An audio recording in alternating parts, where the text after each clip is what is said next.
दोस्तों, आज मैं आपको एक ऐसे नॉलेज देने जा रहा हूँ जो रेलवे से रिलेटेड है।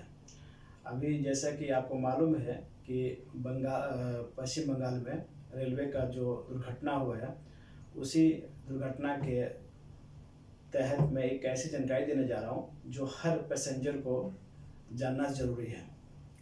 जब हम कोई भी रेलवे टिकट खरीदते हैं तो उसमें आप देखेंगे कि सरकार जो है हमसे 1 रुपया से कम ट्रैवल इंश्योरेंस लेती है, यानी लगभग 45 पैसे पर पैसेंजर गवर्नमेंट लेता है हमसे। वो 45 पैसे का काम क्या होता है, वो क्या इंश्योरेंस कवर करती है, ये बहुत जानना ज़रूरी है, क्योंकि हम लोग इसके बारे में नहीं जान पाते हैं या कहीं भी जानकारी नहीं मिल पाती है।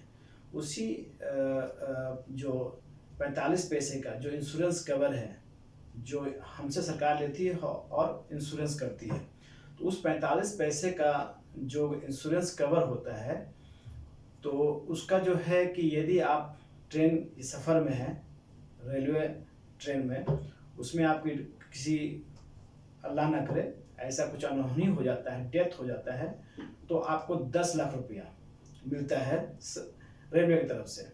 दूसरा है, यदि आपको डिसेबिलिटी हो गई, मतलब शरीर में पूरी तरह से आपकी नाकाम हो गई, वो पोजीशन में भी सरकार आपको 10 लाख रुपये का इंश्योरेंस देती है, जो ये हमको जानना ज़रूरी है। और उसके बाद यदि आपका जो भी कोई बॉडी पार्ट्स डिसेबिलिटी हो जाता है या अपंग हो जाता है, वैसी स्थिति में जो सरकार जो रेलवे का जो इंश्योरेंस जो कवर होता है वो 7.5 लाख रुपया 7.5 लाख रुपीज़ आपको मिलता है। और घायल होने पे यदि आप हॉस्पिटलाइज होते हैं तो आपको 2 लाख रुपया मिलता है। तो सरकार हमसे लेती है पैसा इंश्योरेंस कवर का, लेकिन आप देखें तो उतना पब्लिक को नहीं मिल पाता है। वैसे इस पैसे से भी सरकार पैसे बहुत कमाती है। तभी जो डाटा मैंने देखा है अभी, आज तक में एक डाटा दिया हुआ था उसमें, तो इसमें बताया गया है कि 2016 और 2017 में जो इंश्योरेंस कंपनी जो इंश्योरेंस जो कवर किया गया था पैसेंजर इंश्योरेंस, उसमें 11 करोड़ रुपया मिला इंश्योरेंस कंपनी को, लेकिन रेलवे ने कितना दिया? सिर्फ 7,60,000 रुपया। अब आप यकीन करें कि कितने प्रॉफिट हो रही है। 11 करोड़ रुपया 2016 और 2017 में इंश्योरेंस का पैसा लिया और मिला कितना? सिर्फ 7,60,000 रुपया। 2017 और 2018 में इंश्योरेंस जो प्रीमियम मिले 38 करोड़ 54 लाख रुपया। 2017-2018 का ये डाटा है। 38 करोड़ 54 लाख रुपया इंश्योरेंस प्रीमियम मिला, और जिसमें से सिर्फ क्लेम कितना किया गया? 3,59,000। तो देखिए कहाँ 38 करोड़ लगभग और मिला कितना? 3 करोड़। ये जो डिफरेंस है वो रेलवे का प्रॉफिट है, लिया उसने।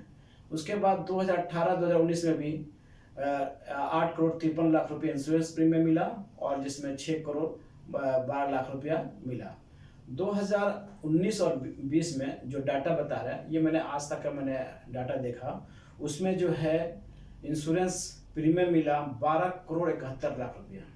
कितने? 2019 और 2020 में इंश्योरेंस प्रीमियम जो मिला 12 करोड़ 71 लाख रुपए मिले, और उसमें से पैसेंजर को कितना मिला? सिर्फ 3,53,000 रुपया। तो आप देखें कि रेलवे जो है सिर्फ ये इंश्योरेंस प्रीमियम से पैसा कमा रही है। इसके अलावा और भी बहुत से ऐसे फैसिलिटी हैं जो रेलवे को मुनाफा में मिलता है। तो ये जो कहने का मतलब है कि एक छोटी सी अमाउंट जो 45 पैसे 45 पैसे हमको कुछ एहसास नहीं होता क्या है करता है, इंश्योरेंस कवर करता है, लेकिन ये एक पैसेंजर ले जाता है। आप देखें कि एक रेलवे में अभी जो डाटा है कितने ठूसे जाते हैं, जनरल कोच में, स्लीपर क्लास में, एसी कोच में, लेकिन मिलता क्या है?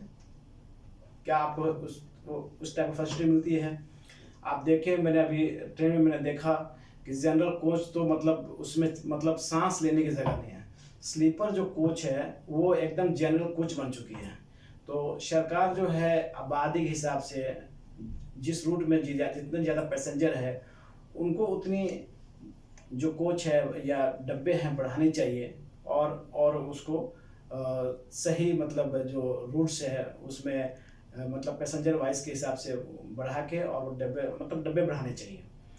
तो मेरा कहने का मतलब है कि ऐसी छोटी छोटी चीज़ें जो हैं सरकार जो हमसे बहुत से ऐसे पैसे लेती है, लेकिन हमें क्या मिलता है, हमें क्या फैसिलिटी मिलता है, ये सोचने की ज़रूरत है। और मैं रेलवे जो मंत्रालय है, जो सरकार है, मैं उनसे गुजारिश करूँगा कि इस चीज़ को ख्याल रखा जाए कि जो फैसिलिटी आप मतलब प्रोवाइड कर रहे हैं वो उतना नहीं है जितना हम पैसे दे रहे हैं। तो ये सिर्फ मेरा कहने का मतलब ये है कि लोगों को मतलब जानकारी देना और लोगों को समझना और सरकार को आगाह करना। ओके, शुक्रिया, थैंक्स, खुदा हाफिज़।